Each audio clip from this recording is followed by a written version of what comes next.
Hey everyone, and welcome! Today we're going to dig into something that's absolutely critical for any manager: how to build your team's communication blueprint. You know the feeling, right? You spend all this time crafting what you think is a perfectly clear email about a huge project. You hit send, feeling good, and then just complete chaos. Suddenly, the designer thinks the deadline is next Friday, the engineer's off building a totally different feature, and you're just sitting there thinking, how did this happen?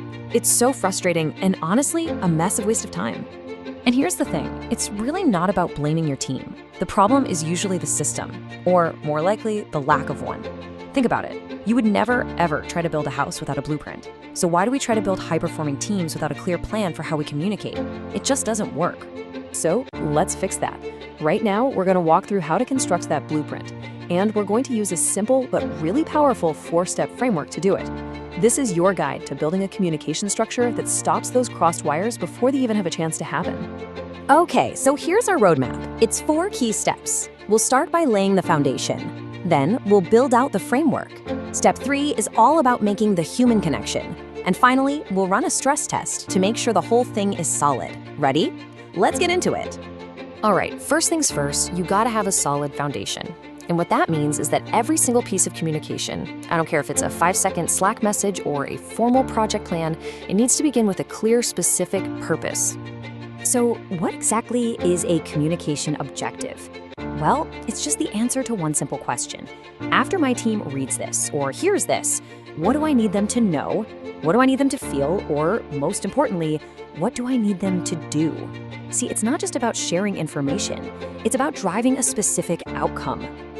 And this quote just says it all, doesn't it? Clarity is not an accident. If you aren't 100% clear on your own purpose, there is no way your team is going to be. Setting a clear objective upfront is your absolute best defense against confusion and wasted time. It's what gets everyone rowing in the same direction, right from the very start. Okay, foundation is poured, now it's time to build the framework on top of it. This is the structure that's going to support your objective, and it all boils down to 2 things: clarifying roles and clarifying the process. This step really comes down to answering 2 fundamental questions. First, who does what? And second, what's the most effective way for us to actually get it done? If you can answer these 2 questions clearly, you eliminate so much confusion and create a clean, simple path to your goal. And this is where that role clarity really shines. I mean, when the project lead knows they're responsible for final decisions and that they need daily updates to do that, and the designer knows to prep for a weekly creative review, all those bottlenecks just seem to vanish. Everyone knows their piece of the puzzle and what's expected. It makes everything run so much more smoothly. And that's where the process piece comes in. Look, this isn't about creating a bunch of rigid, bureaucratic rules. It's about defining the smartest, most effective path to get from point A to point B. When you clarify how the work gets done, you empower all those clear rules we just talked about to work together and actually hit your objective. All right, so we've got our objective and we've got our structure. But a blueprint is totally useless if the people who have to build from it can't work together. And that brings us to the crucial 3rd step, the human connection. This is all about finding and building on common ground.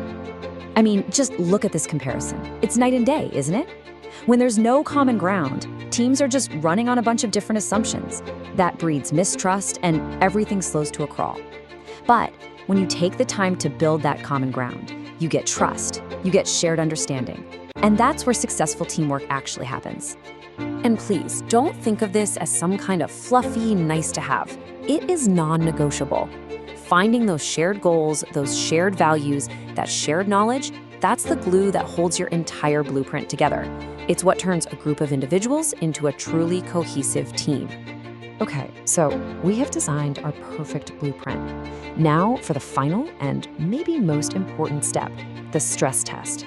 We have to see if this plan of ours can actually hold up under real-world pressure.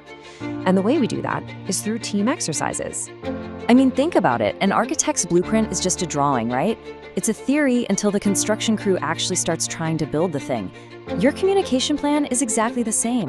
You have to actively practice it to turn it from a good idea into a team habit. This is how you find the weak spots before they turn into real problems. And here are some fantastic, really practical ways to do that.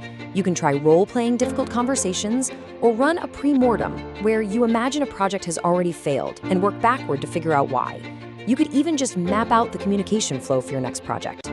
These things aren't just practice, they are actively strengthening your team's communication muscles.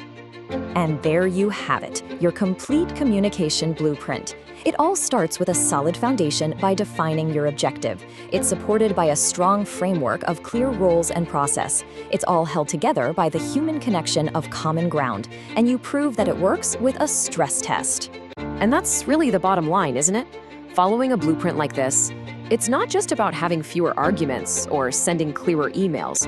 It's about getting better results with so much less friction and frustration for every single person on your team. So I'll leave you with this to think about. As you look at your team right now, which crack in your own communication blueprint are you going to fix first? Is it the foundation, the framework, the connection, or is it time for a stress test? Just pick one and start building.